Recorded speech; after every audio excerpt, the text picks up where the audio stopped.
Hi, welcome. Hey, I have Hey. to get my head in there. Yeah. I was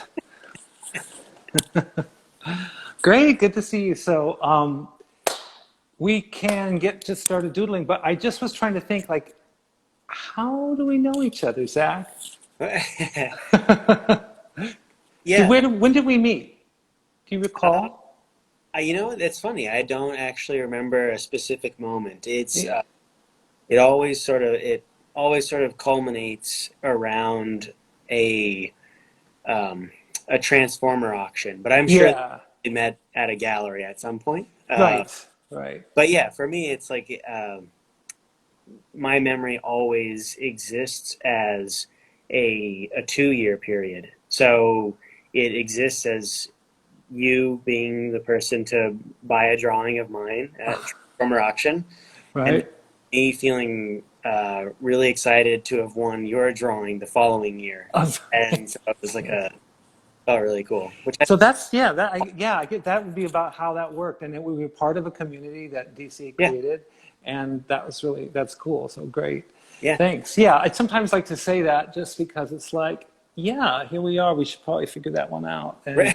I like this two year gap. So you think of it as a 2 year kind of thing because it was 1 year. I'm collecting you, and the second year you collected me. And by the way, you collected the drawing of mine. That's pretty weird for Yeah. me. For me, Well, it was pretty weird. So I was happy I found a home because it was definitely the little misfit child. yeah. So that's cool. So I've asked some folks who are joining us what perfection is, but we don't have to think about it. But if it does occur to you, it is our theme. Now, as with all themes, we can talk about whatever we want, but it kind of gets a departure point started, I guess, if we want to talk about it. Are you ready to doodle? Yeah. Okay, cool, great. The cantilever set up here, so I'll see if it works. Yeah, I've got one, but it's never graceful. It's never perfect. So Okay. there we go. All right, and then I do that, and then I do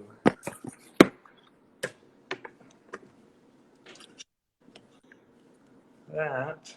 All right.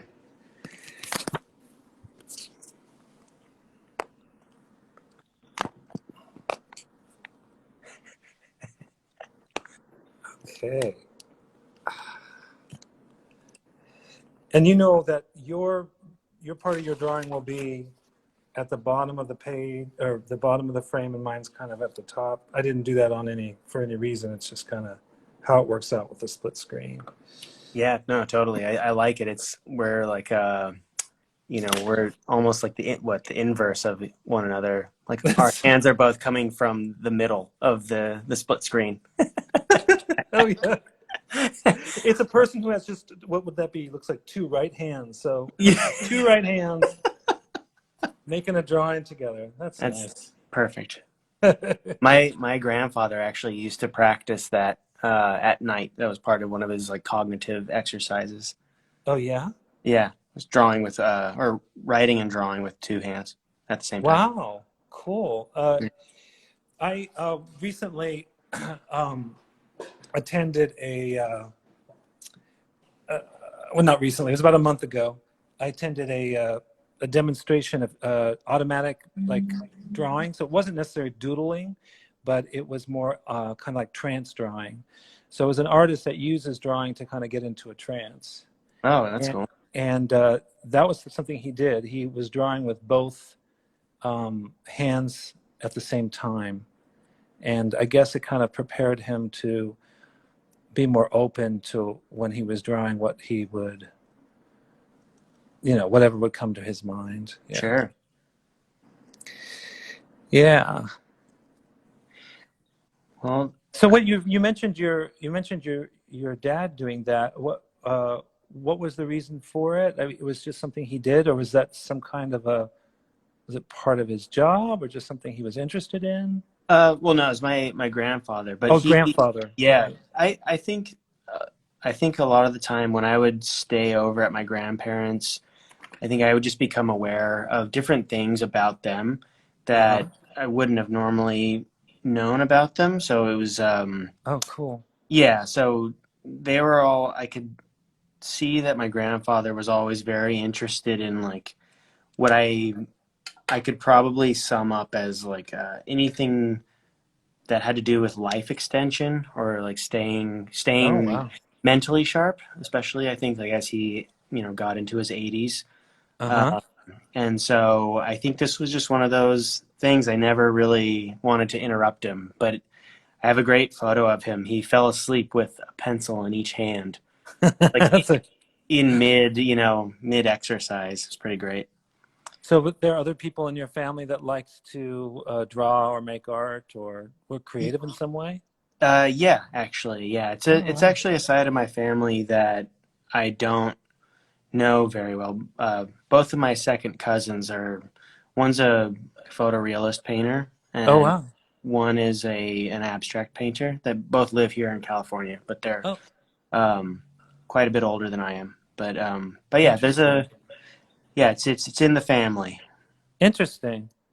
One of the things I was thinking about, just kind of under the kind of the theme, Hmm. was which actually is kind of hooks into the photorealism and abstraction is like as an artist, I'm constantly trying to figure out like how much control I want to have, how much control I don't want to have, Hmm. and I grew up in a household where my my mom drew, but my dad was more of a draftsman, and I was, he would draw for me, and I got used to this idea of like technical draftsmanship as being like Hmm. the goal of drawing. And I do feel like there is pressure on artists in some ways that that's a way to show your labor. Like, if something has a lot of technical or realism in it, if it's representational, then somehow it's honored as, you know, um, like professional or well done.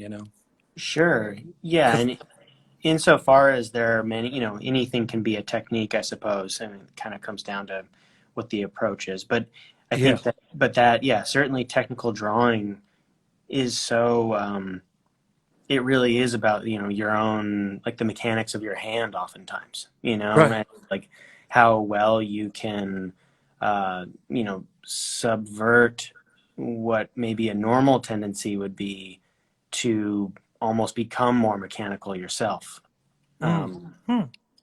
That's which can feel really good, honestly. I mean, I think that type, like the learned technique, um, I think oftentimes feels really counterintuitive in lots of ways. But, if you can get the hang of it, it can also feel really satisfying.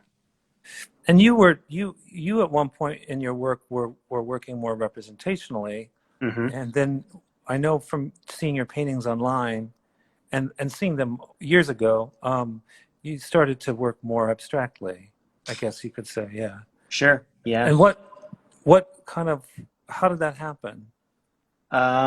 Well, I mean, I think the work that had been representational, while it was still from my imagination, Mm-hmm. it I think at some point, and I think it was upon heading into grad school, Mm-hmm. I had started to make more and more paintings, and not that I lessened the amount of drawing I was making, um, but I think that uh, I realized that whatever was behind, so my representations were of figures, so figures floating in space, and Right. the dialogue that would occur between the figures, Uh-huh. and that at some point I recognized that um, there was a certain challenge that I was curious about, and that was the fact that all these figures had been floating in space, and I had never really um, come to terms with any type of background, and so I started to really actively think about what sort of landscape I would want to make, Mm. and that it just has put me on a much different path ever since. And I think I started to find that landscape, while still, certainly representational at times, um, I think it allowed me to feel quite a bit more free, ultimately, to just make Mm. marks. Oh, yeah, yeah. I get that now. Thanks. Yeah, I asked that because I struggle with it too. For years, I've been making work with no background, and it's kind of like I like the idea of a drawing that is like the drawing of something is like an object um, in its own space Mm-hmm. somehow, that it doesn't have a place that it belongs. It's completely out of context. And I was really kind of into that because I felt like it got people to look at what I was drawing in a different way.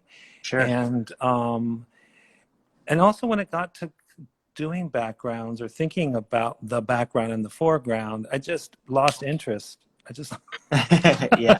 I mean, a lot of things that happen with my more serious work, I guess, is what I guess I would call it. Although since doing Doodle with me, I think that's changing a lot for me. But a lot of it is I find I'm kind of starting to think more abstractly too. You know, when Mm. it and it's not I think and what I like to do is I like to trick myself. So, for instance, I don't. So like now instead of painting with brushes, I'm using sponges. Ah. just just to trick myself, to get myself to not be too controlled.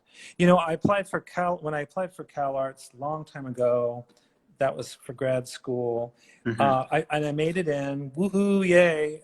And but but what ended up happening after that was somehow I got a hold to see what the reviews of the records. You know, when people were reviewing my work and what they said.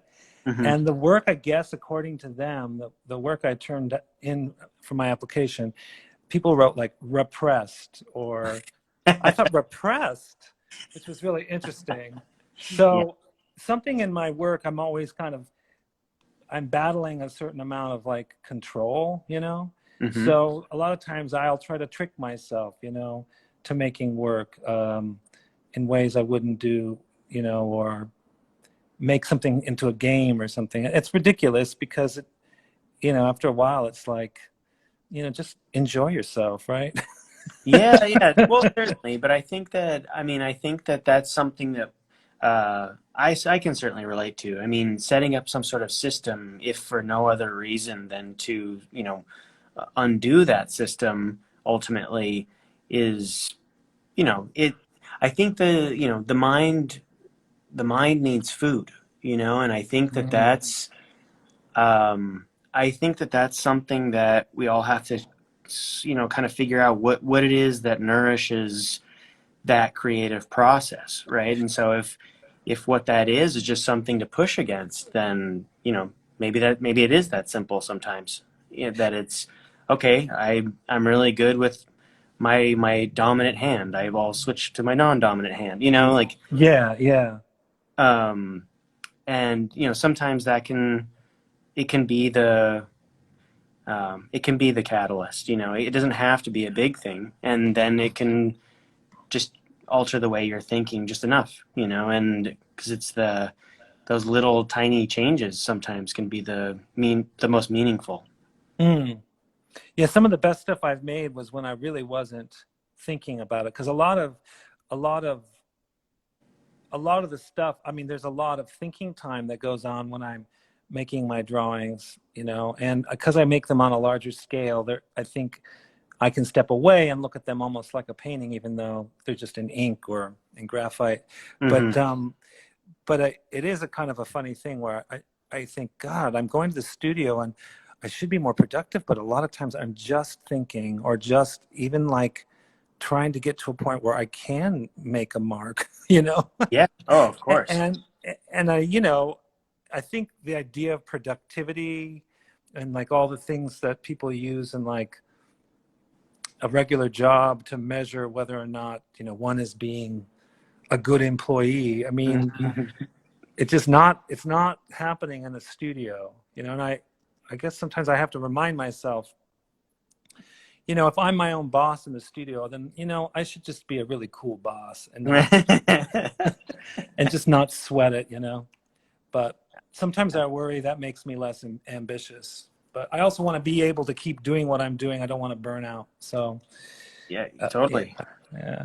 Was there ever a time where you kind of felt like you didn't want to make work anymore? Yeah, yeah, certainly. I think that for many years, especially when I was living in Washington D.C., I noticed it quite a bit that I had a rhythm that had a lot to do with the seasons, Hmm. and that I had a very difficult time working in a way that felt. I think, especially, that representational work that I had been making, Yeah. that really relied so heavily on a very particular um, emotional and psychic space. Mm. And that just happened to be in colder months, was Hmm. when I could access that. Hmm. And, to simplify I worked best if I was sad or, um, feeling quiet, Hmm. and it really Hmm. put me in a place where I could access things that felt difficult, and those things that felt difficult are what I liked to work from. Hmm. And I didn't think about it so much in those words at the time, but it's just something I recognized later. And I basically all that meant is that in warmer months, I usually would stop. I actually would, try and feed my practice in another way. So a lot of the time that meant taking photographs more when in warmer months, uh, Hmm. to feel like I was still, because yeah, I had the same sort of, guilt associated with not working. Hmm. And, as much as I would try to draw, nothing, it was stuff that ultimately would get trashed because it was wholly uninteresting to me. And um, so, yeah, that was the case certainly for that work. Yeah, that's interesting. It's interesting how you kind of connect it to seasons. I mean, it used to be like the best time for me to make my work was right around Halloween. There's something about fall and Halloween and kind of this turning more inward Yes. that I would also and also, a certain theatricality that was in the air. And Hmm. I like all of that, Yeah. Yeah. It's been a little difficult because when you're in the desert, there's really, it's like, I don't know, it's different in LA, but it's still kind of like that. I mean, the weather is kind of like similar a lot. Maybe sometimes it gets rainy, but yeah, it's basically It's, yeah, not infrequent. Yeah. changeable. Yeah. Yeah. Yeah. No, certainly. And I think that while I still do feed off of working from a place that feels more emotional, Right. I think that once I had started on to a more specific direction in terms of landscape, it really did. It opened up my ability to work that had less of a connection to that, or that it got me thinking about different things, kind of like what you had just been talking about a moment ago, in terms of ways of uh, challenging yourself, or Yeah. ways of kind of inspiring something. Um, I think that when I started to focus a little bit more on, uh, you know, uh, let's say the historic weight of a medium that I was using, Uh-huh. that really kind of liberated me, and really, it fed my thought process in a totally different sort of way. I wasn't only pulling from inside. I now all of a sudden had something that was external that I could reference, Interesting. and it sort of liberated me just a little bit, to not feel so exhausted, basically, by pulling so much from my own emotions. That's fascinating to me because I don't like historic weight. I don't I don't I don't want to think about the history of any medium.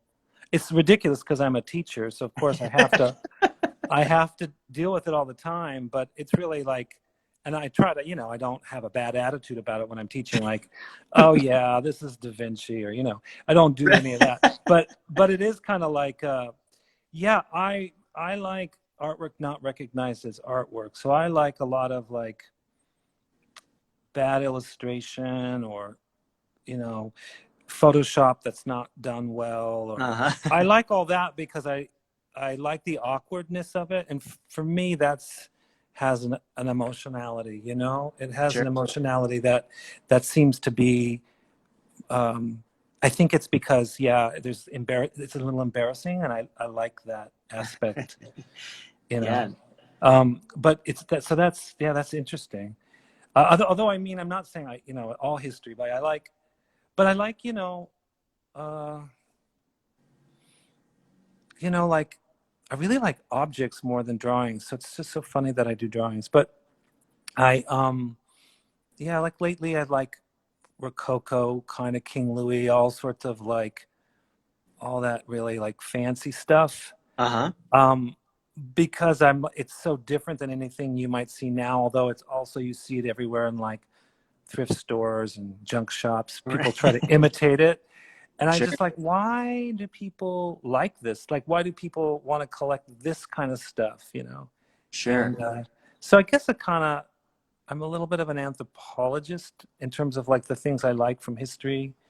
And like, um, and I like things that are kind of like more sentimental or more bad taste for some reason. Sure. And I guess I'm proud of it. No, I'm just. Well, I mean, I think that element of that more anthropological lens in terms of history, and especially in terms of art history, is really, it's rich. It's to be able to think about why someone might like a Rococo image, Hmm. from a thrift store, some sort of digital print on a mug of something Right. like that Yeah. is, yeah, I mean, that's a lot of layers, right? And to think about why someone might be attracted to that image in the first place is really intriguing because, for all I know, it may have nothing to do with anything even remotely close to what the original Yeah. life of that piece was, and that's like, oh, well, it reminds me of, it's maybe becomes like a halcyon image to someone, and it's you know some like reminds them of something lovely, which maybe is at Hmm. that image's essence, perhaps, Hmm. and is maybe even the truest form of appreciation for that type of Mm. work, and so it's um, which is kind of funny. It's kind of like it's for me. It's a little like a B movie. What I like about like old bad movies that are where the acting is bad and the camera work is awkward and stuff is I can really feel the people who've made it. Like Mhm. it's not perfect. It's not a miracle. It has an it has someone who's made it. You can feel like people are doing the best they can or not. Like but I just like there's something human to me about it, and I guess that's the kind of stuff I like right now. I mean, it's changed over time too. I think Well, also I'm trying to let myself off the hook, because I don't think that I could ever really make a masterpiece. So I kind of don't like to look at them, even though I know like if I want to get better, I should look at work, that's that that's excellent. yeah.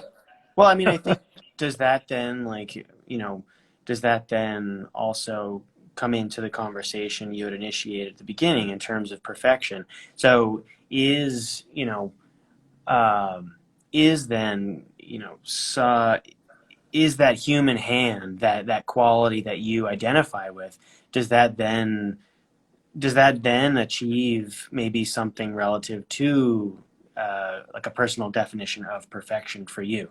Yeah, I think that's true. Yeah. Yeah, there's a simplicity, and I do go for that. And like I could find like a 1920s pot holder, and even though it's just like just some stupid schlocky thing, there's something maybe elegant in terms of how it was designed, Hmm. or there might be something that I'm attracted to, and so that is a perfection I'm going for, I guess. Right. Or there's something there that I'm attracted to. Yeah. Yeah, like there's an ideal. Yeah, an ideal. Now, do you think there should be ideals in art? I mean, or should we be working against that? I mean, I think that they seem to me to be unavoidable, and that they seem relatively like they fluctuate. That there's Yeah, this yeah, revolving door of ideals, and sometimes they feel really short-lived, or like the classic, what flash in the pan sort of yeah, notion, like something was hot, it's relative to fashion in terms of seasons, that it's like, yeah, um, so there's that, which kind of like doesn't really, kind of like doesn't move the needle in my mind in terms of establishing some notion of an ideal, or like a canon of proportions. Like that's, so I feel like it's maybe something that's hard to identify anywhere even remotely close to it's that the time period, that it's like too hard to see if that is yeah. the case. And so maybe it's something that's only identifiable by a later generation, perhaps. Mm-hmm. Mm-hmm. Yeah, because there's a lot of people who are big now, and in the future, no one will know who they are. Yeah, That exactly. always makes me feel better. Yeah. Not like I'm in competition or anything, but I guess the thing about making art is I don't really have shows right now, and I don't really even have an audience. I mean, this is about it really for me. So I mean, I'm saying someday maybe, but so there's a part of me that's like, I still think, well, maybe in the future something will happen. There's always that wish. Yeah, of course. Yeah. Yeah, and And that's, I mean, I think that that's like a perfectly realistic oh, thought. good. I mean, that's hardly a wish, that's like I feel like a wish almost so often is something that maybe is unrealistic. Mm, Whereas, or at least that's kind of usually my association with it, is that it's like some, maybe something that is actually unlikely, that you're like really just, trying to focus your attention on, but it's a fleeting moment that you're actually wishing for that thing. Whereas, you know, the idea that one can have, that one can exhibit their work is, um, I think that, yeah, to unburden oneself of that uh, responsibility entirely is really important, because I feel like so much of it has to do with, someone you may have had a conversation with, who all of a sudden is like, oh yeah, we had a great conversation. I would love to look at, your what it work. is you're making, and Yeah, then yeah, it yeah, goes from there, so it has maybe nothing to do with that wish, yeah, you know. yeah. And this is interesting because you have a show up now, right? It just came down, but Oh, it yeah, just came yeah, down. it was, yeah. And how was that? How did that feel? Well, quite good. I mean, quite, I really felt like a release, actually. I mean, I work a lot in general, and I find that that's like a place where I've always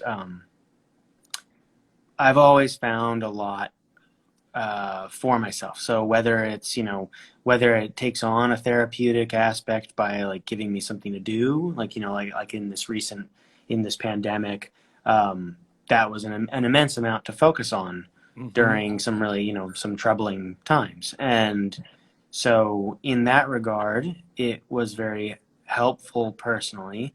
The work would have been getting made regardless, but then certainly having the, yeah, knowing that it was going to get shown kind of Yeah. pushed me a bit to make, to think maybe a little bit more cohesively, Uh-huh. Yeah. which, is always, I'm always kind of careful not to think too cohesively, because I think that that's kind of, I have a tendency to Uh, to try and like kind of exert too much control, and things can mm, get kind of stale. yeah. Um, and so I Yeah. try and build into the practice ways that I can't control things too much. Yeah. Yeah. And so, yeah, so it felt really nice, as odd as it was to, to know that maybe the viewing audience was a bit more limited, because, not everyone felt safe going to galleries in this time. Yeah. I mean, the gallery did a really great job of, limiting like how many people could enter the space. It was really just, per appointment. So it was Right. Uh, good. and how did now you had made a comment, I believe is online. Beware what you say online, right? You made a comment. You made a comment about throwing your show into a chipper. Oh, Like you wanted to destroy your entire show. uh-huh. And that was that a conceptual thing that you were up to, or was it more like, if these things don't sell, then I'm fucking getting rid of them, or what It is that about? it was probably I would say it was more the latter, but I also wasn't serious. So it was Oh, okay. yeah, no, it was more like I think maybe that's a good window into my sense of humor. And Okay. so it I listened to a lot of there's an archive online, the recording artist Joe Frank, Oh who yeah. used to have a show on KCRW here in Santa Monica, and Uh-huh. um, that's like a huge part of like I've been listening to, like, going back through all of his archives basically over the past several months, Uh-huh. and that um, that work I think meant a lot to me because there's so much of it has to do with that, a certain kind of wicked, misleading sense of humor. Right. And I think that it's something I definitely identify with in moments, Uh-huh. and that a lot of it has to do with like the tell. I think the tell that it's a joke for me is when there's a strange amount of detail in Oh, the in uh-huh. what the act is. So, like, the idea that I'd be putting the work through a series of wood chippers, not just one, All but right. it'd be like a series and working down to finer and finer fragments.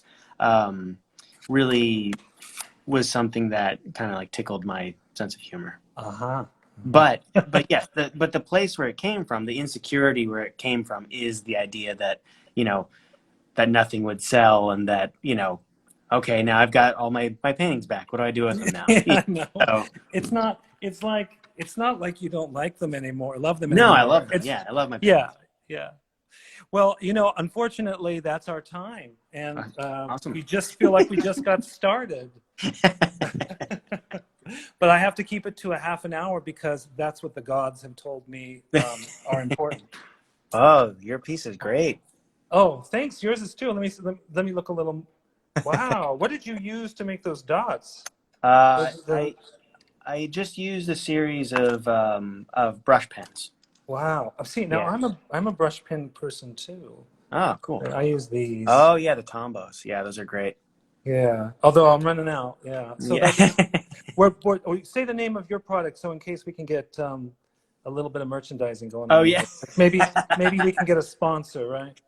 Well, we've got the Kuratake brush pens, which are definitely my favorite, and Okay. then the some Pentel brush pens Okay. as well.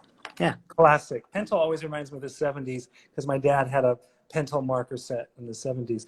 All right, I'm going to go ahead and switch our perspective. But thank you for joining me.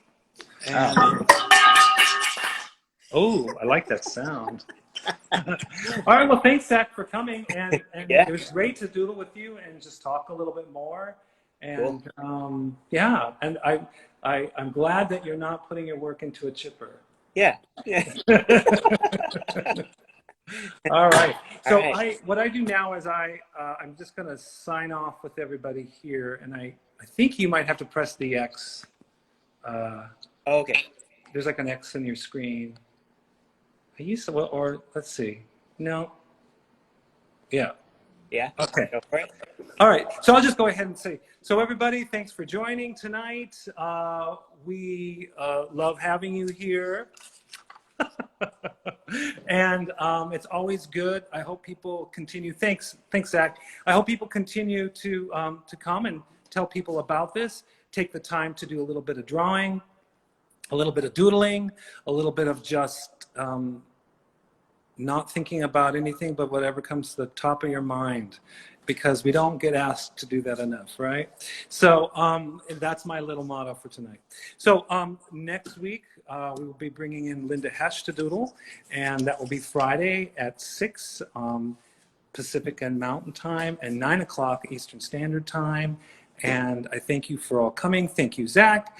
And feel free, if you want to direct message any of your doodles from tonight. I love to see what everybody's been up to. Everyone does it differently, and so I'm excited to see what you've been doing. So have a great night and a great weekend, and I'll hopefully see you next Friday.